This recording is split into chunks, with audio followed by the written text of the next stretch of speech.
जय श्री खाटू श्याम जी की।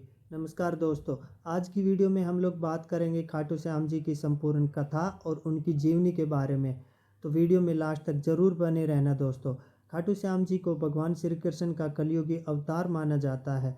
महाभारत में भीम के पुत्र घटोत्कच और घटोत्कच के पुत्र बर्बरिक थे। बर्बरिक को ही खाटू श्याम बाबा कहते हैं और इनकी माता का नाम मोरवी है। बर्बरिक बचपन से ही एक महान योद्धा थे। एक बार उन्होंने भगवान शिव की घोर तपस्या की और भगवान शिव ने प्रसन्न होकर उन्हें 3 अमोघ बाण दिए और ये तीनों बाणों में इतनी शक्ति थी कि जिनके बल पे तीनों लोकों में विजय प्राप्त की जा सकती थी। बर्बरिक को दुनिया का सर्वश्रेष्ठ धनुर्धर भी कहा जाता है, इसलिए श्याम बाबा को 3 बाणधारी भी कहा जाता है। इसके बाद बर्बरिक को महाभारत के युद्ध के बारे में पता चला कि कौरवों और पांडवों के बीच महाभारत का युद्ध शुरू हो गया है। तो बर्बरिक की भी इच्छा हुई कि वो युद्ध में शामिल हो और इसके लिए वो अपनी माँ से आशीर्वाद लेने के लिए पहुँचे और उनकी माँ ने उनसे एक वचन लिया कि बेटा, तुम जो पक्ष युद्ध में हार रहा होगा उसकी तरफ से लड़ोगे। तो बर्बरिक ने अपनी माँ को वचन दिया कि वो जो पक्ष हार रहा होगा उसकी तरफ से ही लड़ेगा। इसके बाद बर्बरिक अपने नीले रंग के घोड़े पर सवार होकर 3 बाण और धनुष के साथ कुरुक्षेत्र की रणभूमि की ओर चल पड़े। इसके बाद भगवान श्री कृष्ण को जब पता चला कि बर्बरिक युद्ध में शामिल होने के लिए निकल चुके हैं, तो उन्होंने एक ब्राह्मण का वेश धारण करके बर्बरिक की शक्ति और उसके बारे में जानने की कोशिश की और उनको रास्ते में रोक कर कहा कि आप केवल 3 बाण के बलबूते पर इस युद्ध में शामिल होने के लिए आए हो। उसके बाद बर्बरिक ने जवाब दिया कि मेरे पास जो बाण है उनमें से एक बाण ही काफ़ी है जो इस पूरे युद्ध को समाप्त कर सकता है। अगर मैंने तीनों बाणों का उपयोग कर लिया तो पूरे ब्रह्मांड का सर्वनाश हो जाएगा। उसके बाद भगवान श्री कृष्ण ने बर्बरिक की शक्ति को जानने के लिए एक पीपल के वृक्ष की ओर इशारा किया और बोला कि एक बाण से इस पीपल के सारे पत्तों को भेद कर दिखाओ। उसके बाद बर्बरिक ने भगवान का नाम लेकर बाण को आंख बंद करके और पीपल के वृक्ष की ओर चला दिया। कुछ ही देर में वो बाण पीपल के सारे पत्तों को भेदता हुआ और श्री कृष्ण के एक पैर के इर्द गिर्द घूमने लगा। उसके बाद बर्बरिक ने श्री कृष्ण को बोला कि हे महाराज, आप अपने पैर को हटा लीजिए, अन्यथा ये बाण आपके पैर को भी भेद देगा, क्योंकि एक पत्ता आपके पैर के नीचे छुपा हुआ है।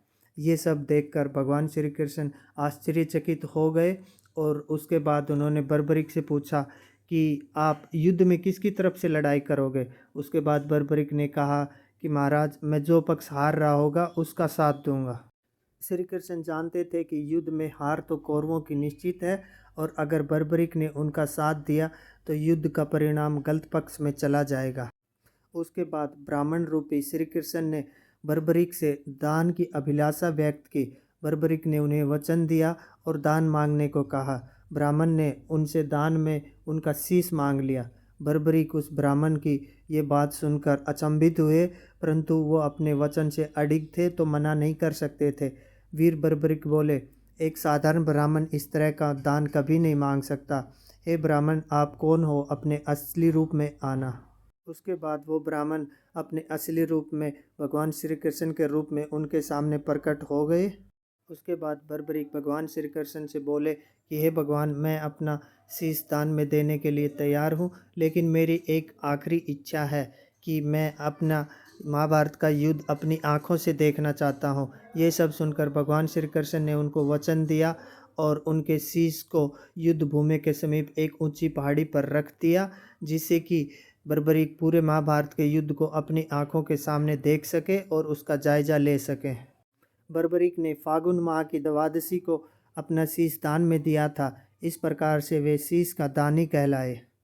इसके कुछ समय बाद महाभारत का युद्ध समाप्त हो गया और पांडव आपस में चर्चा करने लगे कि इस युद्ध में विजय का श्रेय किसको जाता है। इसके बाद श्री कृष्ण ने पांडवों से कहा कि बर्बरिक का शीश एक संपूर्ण युद्ध का साक्षी है, अतः उनसे बेहतर इस निर्णय का फैसला कौन कर सकता है। इस बात से सभी सहमत हो गए और पहाड़ी की ओर चल दिए। वहां पहुंचकर बर्बरिक के शीश से पूछने लगे कि आपने तो संपूर्ण युद्ध को देखा है, तो आप ही बताइए कि इस युद्ध में विजय का श्रेय किसको जाता है। ये सब सुनकर बर्बरिक के शीश ने उत्तर दिया कि श्री कृष्ण ही युद्ध में विजय का पात्र हैं और उन्हीं की सबसे अहम भूमिका है इस युद्ध को जिताने में। उनकी शिक्षा, उनकी उपस्थिति, युद्ध नीति ही निर्णायक थी। उन्होंने युद्ध भूमि में सिर्फ उनका सुदर्शन चक्र घूमता हुआ दिखाई दे रहा था, जो शत्रु सेना को काट रहा था। महाकाली कृष्ण के आदेश पर शत्रु सेना के रक्त से भरे प्यालों का सेवन कर रही थी। ये सब उसने देखा। इसलिए इस युद्ध में विजय का श्रेय सिर्फ और सिर्फ श्री कृष्ण को जाता है। उसके बाद श्री कृष्ण वीर बर्बरिक के इस महान बलिदान से काफ़ी प्रसन्न हुए और उन्होंने वरदान दिया कि हे बर्बरिक, तुम कलयुग में श्री श्याम के नाम से जाने जाओगे। इसके बाद बर्बरिक के शीश को राजस्थान के खाटू नगर में दफनाया गया और उसके बाद उन्हें खाटू श्याम बाबा के नाम से भी जाना जाता है। दोस्तों, खाटू श्याम जी को बहुत सारे नामों से जाना जाता है, जैसे कि खाटू के श्री श्याम, कलयुग के देव, श्याम सरकार, तीन बांधारी, शीश के दानी, खाटू नरेश। इसी प्रकार से बहुत सारे नामों से जाना जाता है।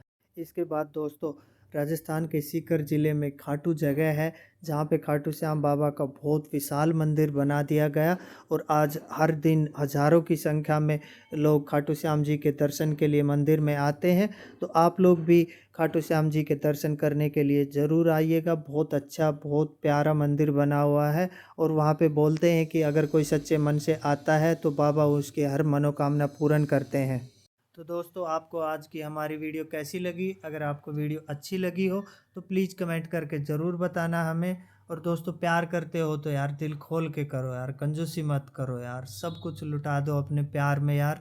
आपका अपना चैनल है, सपोर्ट करो, शेयर करो चैनल को, और वीडियो अच्छी लगती हो तो लाइक कर दिया करो और कमेंट करके बता दिया करो। अच्छा लगता है दोस्तों जब आपका कमेंट आता है तो।